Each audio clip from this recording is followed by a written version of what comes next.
We are now joined by Kelly Jacques. You're 4 under for the tournament, 1 under today. Playing pretty consistently. Just talk about your week so far and how you've been putting your rounds together. You know, it's been a pretty steady week. Like, it really hasn't been stressful. Nothing's really gone too wrong, but also nothing's gone too well, in my favor. So just really steady, just hitting a lot of fairways, hitting a lot of greens. And when I don't, thankfully making those up and downs. Right. Talk a little bit about your beginning to your professional career, a little unconventional start. You graduated from OU, played in a few professional tournaments, figured you couldn't really support it financially, went to work full-time. You said at a chiropractor office. Talk about that process and how you've really caught the bug to say, hey, this is what I'm meant to do, and start off your professional career. Yeah, well, once I graduated, I turned pro. I was like, oh, I got this, and didn't realize how much money it really costs to play. So after literally probably 3 events, I was like, I can't afford this. Like, I already went through all my savings. So got a full-time job at a chiropractor's office back in Colorado.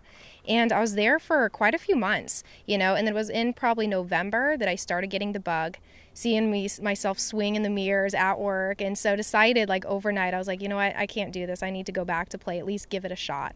So the next day moved down to Arizona, and thankfully my boss was very supportive with that. Talk about playing. You've 3 years on Symetra, you said. It hasn't really been a full year yet. Just it being the official developmental tour of the LPGA, what you've been learning on that circuit. I know a lot of people can say it's a grind, it's not the most glamorous, but playing well this week, having that experience, talk about how that's prepared you up until this point. Up until this past year, I really haven't played in more than 3-4 events on the Symetra Tour each season. So I really didn't learn any more than I would have at any other tournament because I wasn't out there week to week. But this year I finished the last, I think it was 8, 9 tournaments on the road. And I learned so much just being out there week to week, having to grind, being away from home. So I learned so much and learned how much you really need to practice and really commit to your game. Great. Last time I saw you, it was out in Wisconsin at the U.S. Open. You qualified to play that week. Talk about that experience, knowing that you're out there playing with the best players in the world and how much that did for your confidence. You said you missed the cut, but just that entire experience, knowing that you made it there, you deserve to be there. How much did that play a role in moving forward in your career? Oh, it played a huge role. I was so excited. It was my first LPGA event, and it happened to be the U.S. Open at a great, great course, and it was just unbelievable. I've been dreaming about that moment, just like a lot of girls out here for forever, the first time to actually get on that stage.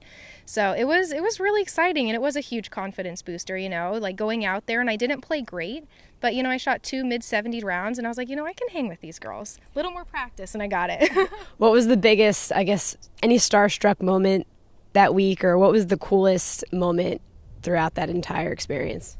I wouldn't necessarily say starstruck, because you see yourself playing with those girls, but probably the coolest moment was just knowing that you're out there, all your hard work is starting to pay off, and you know that you're moving in the right direction. You're also a Big Break alum. You're a Big Break Ireland contestant. Talk about that experience. It's becoming more and more high profile. Obviously, it's kind of a cult following in terms of fandom, but the level of talent is getting higher and higher. It used to be people trying to make their way on, or kind of no-namers, but now, it's definitely become more of a accomplished alumni. What is that experience, just having that name of being a Big Break alumni? It's really cool. When you first find out that you're going to be on the show, you're overwhelmed with excitement and joy, and then all of a sudden you get so deathly scared. You're like, oh my gosh, I'm going to be on live TV. Well, not live, but TV. And if you hit a bad shot, it's going to be shown to everybody. So it was really neat to be a part of that, see how your game holds up under pressure. And like you said, being a part of the Big Break alumni is huge. It's like a built-in family. Absolutely. Well, best of luck the rest of the week. Thanks for joining us.